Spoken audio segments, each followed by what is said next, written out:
नाज़रीन, थाणो बुल्ला खान में कोहिस्तान मस्त कलंदर के चेयरमैन राजा आसर मल मंगलानी तरफा पाकिस्तान राइस एक्सपोर्टरन के मान में शानदार तकरीब मुनक़िद कई वई। फनकारन मुख्तलिफ गीत बुधाए झुमाए छड़ियो। रिपोर्ट करे रहियो आहे शहबाज उमरानी।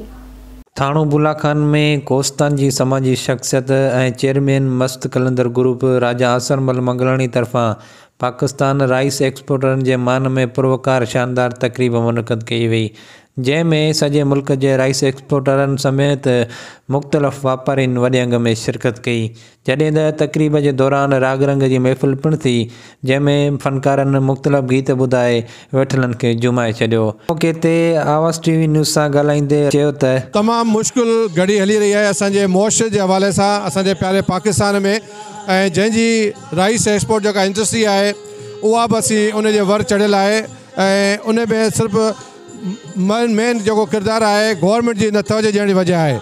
राइस एक्सपोर्ट 40% असो सिंध जो असो क्राप है लॉन्ग ग्रेन, वो असो अपर लाइन जो लाड़काने जो क्राप 40% राइस क्राप तबाह थी चुको है।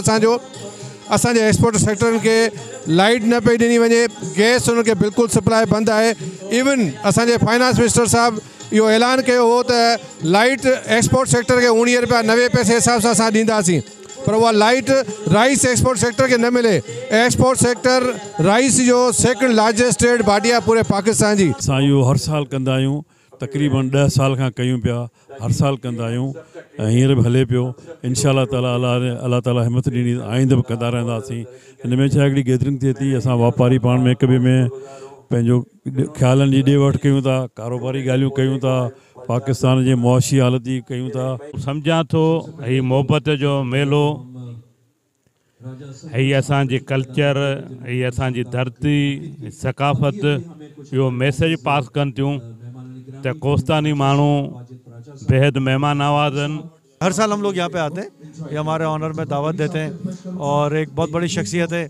और जैसा कि अभी बहुत से लोगों ने अपना एड्रेस दिया, उसके अंदर सबों ने यही कहा कि यहाँ के लोग को मज़ीद मल्टीप्लिकेशन की ज़रूरत है। इस फंक्शन में तमाम एक्सपोर्टर्स और दूसरे मिलर्स, शेलर्स वाले सब मिल के बैठते हैं, अच्छी कचहरी होती है और इसी से एक्सपोर्ट बढ़ता है। और जैसे कि इस एरिया के काफ़ी बड़ी तादाद में एक्सपोर्टर यहाँ पे मौजूद हैं। हिननि चयो त हेड़ियूं कचहरियूं, हेड़ियूं महफ़िलूं थियणु घुरिजनि।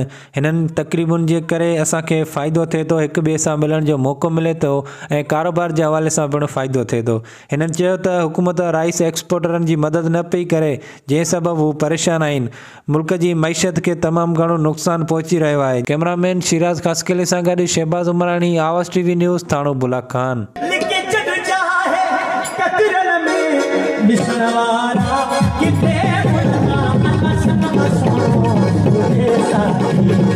नमस्कार।